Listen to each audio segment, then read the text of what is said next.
Pemirsa, masih bersama saya Syifa Aulia dalam Berita Kaltim hari ini. Kembali kami sampaikan 3 berita utama Kaltim hari ini. Demonstrasi memperingati Hari Buruh yang digelar mahasiswa di Balikpapan diwarnai kericuhan.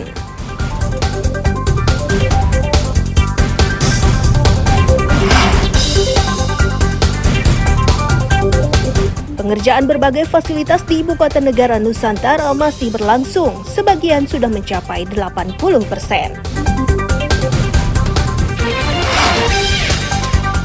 Tabrak truk parkir, seorang pengendara di Samarinda meregang nyawa.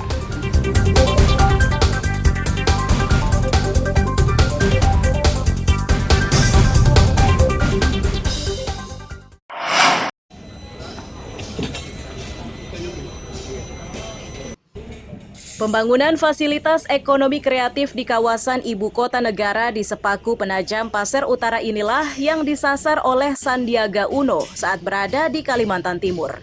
Di antara proyek yang diliriknya adalah Hotel Nusantara dan Galeri Ekraf.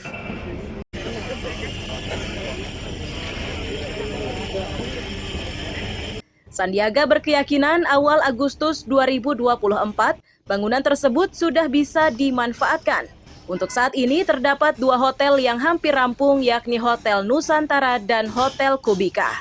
Kedua hotel inilah yang nantinya ditempati para tamu dan undangan di bulan Agustus. Hal serupa juga bisa dinikmati yakni kawasan rekreasi dan wisata belanja.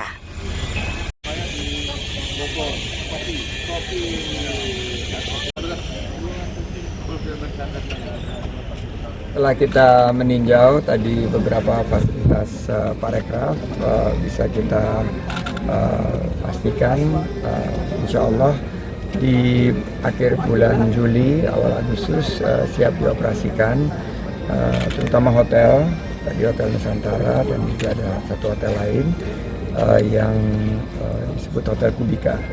Nah, kita juga memastikan fasilitas sentra ekonomi kreatif yang kita lihat di belakang sini itu akhir Juli awal Agustus bisa difungsikan sehingga nanti UMKM tadi yang sudah dilatih dikurasi bisa mulai berkreasi dan mulai training sehingga nanti pas acara besarnya tanggal 17 Agustus mereka sudah siap.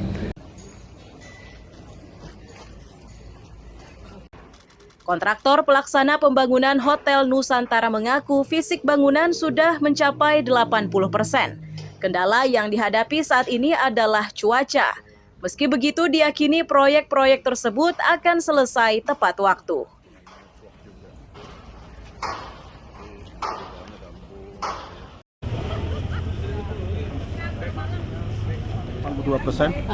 Perkiraan ini bisa dipergunakan kapan nih Pak? Agustus. Agustus itu sudah fix seluruh kamar atau bagaimana? Ini total ada berapa kamar ya? 191. Kita masih ada. Kita masih sekitar 20% lagi. Masih ada waktu 3 bulan. Rasanya sih optimis. Optimis ya. Optimis. Uji cobanya kapan Pak? Awal Agustus ya. Awal Agustus sudah YouTube, ya. 17 Agustus mulai diinapin. Oke, selama proses ada kendala nggak Pak? Kendala cukup banyak ya, apalagi terakhir ini dalam 1 minggu 10 hari hujan terus tiap hari, ya cuaca lah ya.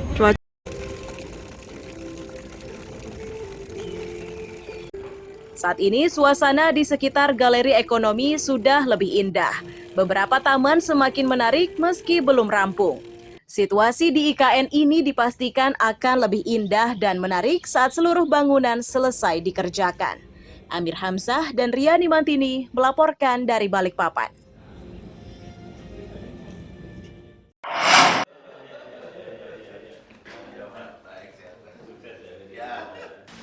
Ditemani tim pemenangannya, Mahyudin mendatangi sekretariat PDIP Kaltim di Jalan Awe Syahrani, Samarinda, Rabu siang.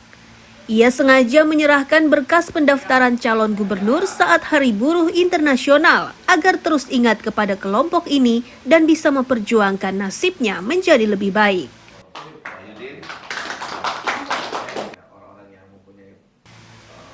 Sementara PDIP Kaltim menyebut jumlah formulir yang diambil sebanyak 5 lembar. 3 diantaranya mendaftar sebagai calon gubernur dan 2 lainnya sebagai calon wakil gubernur. Sejauh ini calon yang sudah mengembalikan formulir PDIP hanyalah Mahyudin.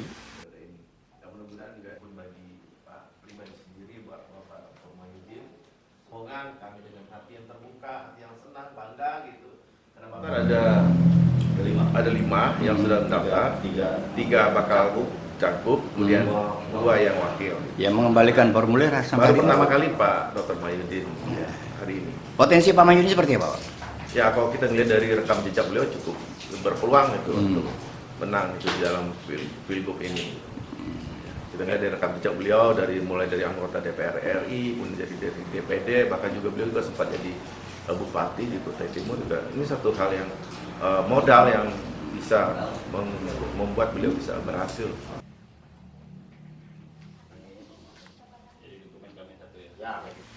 Mahyudin mengaku sengaja memilih PDIP sebagai partai pengusungnya karena kader dan simpatisannya banyak.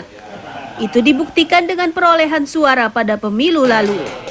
Ia berharap partai inilah perahu utama dirinya untuk bersaing di perebutan kursi gubernur dan wakil gubernur Kaltim periode 2024-2029.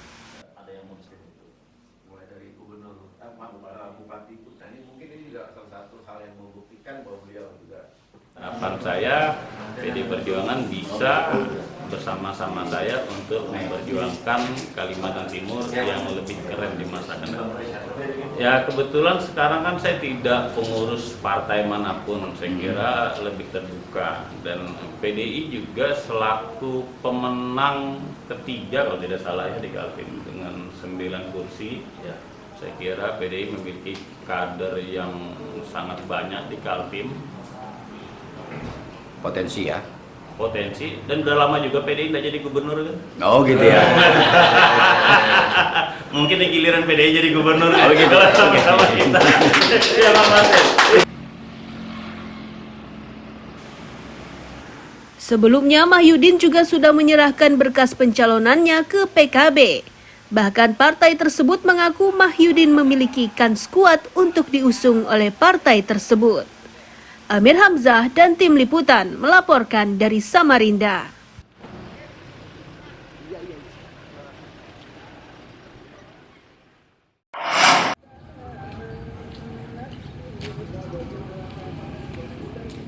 Dinas Tenaga Kerja dan Transmigrasi Kabupaten Berau terus berupaya agar pekerja lokal terserap secara maksimal.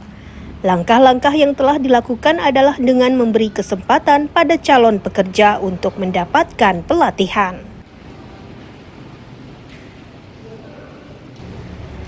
Kepala Disnaker Trans Zulkifli Ashari menyatakan, serapan tenaga kerja lokal sudah lebih dari 80%. Sebagian lain belum terserap karena masih minim keterampilan. Beberapa upaya telah dilakukan, termasuk mengirim calon tenaga kerja ini untuk mengikuti pelatihan di luar daerah.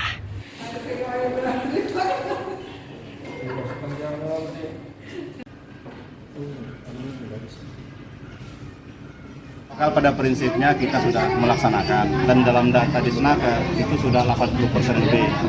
Memang ada keluhan-keluhan di sekitar tidak terserap. Tentunya dalam hal ini perusahaan juga ada pertimbangan sesuai dengan partai itu yang mempunyai spek atau kualifikasi yang dibutuhkan.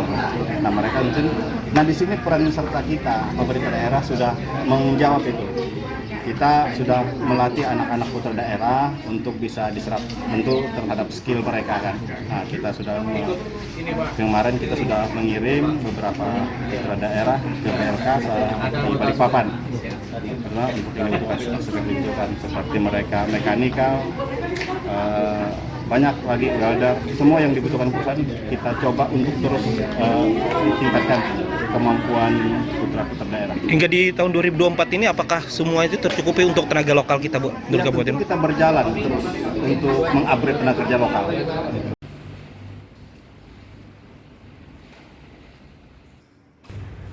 Disnaker Trans juga berharap pekerja yang belum memiliki kemampuan dan belum mendapatkan kesempatan mengikuti pelatihan agar meningkatkan kemampuan secara mandiri. Ini dimaksudkan agar penyerapan tenaga kerja lokal bisa lebih maksimal. Miko Gusti melaporkan dari Kabupaten Berau.